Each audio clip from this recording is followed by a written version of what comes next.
শখের কিন্তু কখনো বয়স হয় না আর বয়স লাগে না, সো তাই আজকে তোমাদের সাথে সেটাই শেয়ার করব। আসসালামু আলাইকুম, welcome back to my new day and new blog video. আমি রিয়া, তোমাদের সাথে আরেকটা ব্লগ ভিডিও শেয়ার করছি। সো আজকে কিন্তু যেহেতু আমার শাশুড়ি আম্মা তার শখের দুইটা ফার্নিচার বানিয়েছে, খাট এবং সোফা।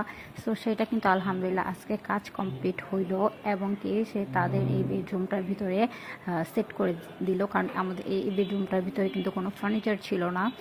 সো এর জন্য কিন্তু একটা বক্স খাট আর সোফা বানিয়ে ফেললো। সো অলরেডি আলহামদুলিল্লাহ কমপ্লিট।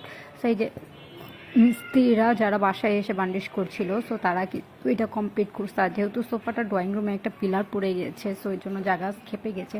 আর এখানে কিন্তু এই যে যন্ত্রপাতি যেগুলোতে কাজ করছিল সেইগুলো কিন্তু মানে এখন সরাচ্ছে। আর এখানে কিন্তু একটা জুতার রেক রাখা হয়েছে, উপরে কিন্তু লাইটিং করা হবে। লিফট এখনও চালু হয় নাই, সো টাইলস লাগানো হয়ে গিয়েছে লিফটের সামনে। সো তাই তোমাদের সাথে শেয়ার করলাম।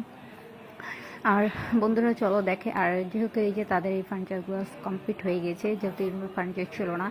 আর এই তো আমি চলো আরেক নজর আমার মাম্মামের রুমটা দেখায় দিই। সো এখানে কিন্তু এই যে একটা খাট রাখা হয়েছে। আর এই রুম আর ওই রুমের ফার্নিচার কিন্তু আমার বাবার বাসা থেকে দেখা হয়েছে। এইগুলো কিন্তু আমার ফার্নিচার। সো এই যে দেখো এখানে রুমে একটা খাট সেট আপ করেছে। আর এই তো আমার সুকেস। সো এই তো দেখিয়ে দিলাম তোমাদেরকে। আর হচ্ছে যে স্ট্যান্ড ফ্যানটা, এটার কিন্তু অনেক বয়স হয়েছে, প্রায় অনেক বছর বয়স। আর এখানে আছে মাম্মামের একটা ঘোড়া। সো বন্ধুরা চলো আবার যাই একটু বাহিরে। আর হচ্ছে এই তো ড্রয়িং রুমে কিন্তু একটা কিন্তু এই যে ট্রাঙ্ক রাখা আছে। এটা কিন্তু ঐতিহ্যবাহী একটা জিনিস। এটা কিন্তু আমার হাজব্যান্ড যখন ছোট ছিল, সো তাদের এই ট্রাঙ্কটা, এটার ভিতরে কিন্তু অনেক কিছু মানে লেপ কম্বল এগুলো রাখা যায়। সেটা রং করে রাখা হয়েছে সুন্দরভাবে। আর এখানে কিন্তু এই যে মাম্মাম কিন্তু ঘুম থেকে উঠে গিয়েছে, আর এখন কিন্তু অলরেডি 7:30 বেজে গেছে। সো সে কিন্তু তার দাদার কোলে আছে। আর আমি কিন্তু এই যে আমার শ্বশুর পানি খেয়েছে, কিন্তু তাকে একটু পানি দেবো। তো যাই হোক, সেটাই আসলে কি শখের কখনো বয়স লাগে না। সো তাই। আর না ধরো মাম্মা।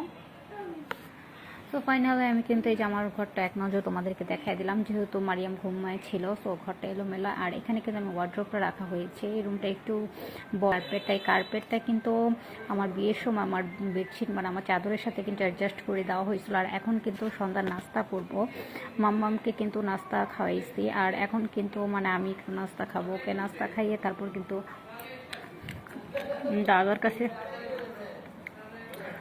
দিয়ে দিয়েছি। কিন্তু সে কিন্তু একটা লম্বা একটা ঘুম দিয়েছে। আর সে কিন্তু আজকে ভারী একটা লম্বা ঘুম দিয়েছে। আর আমি এই ফাঁকে কিন্তু কাঁথা সেলাই করতেছিলাম বসে বসে, যেহেতু আজকে ঘুম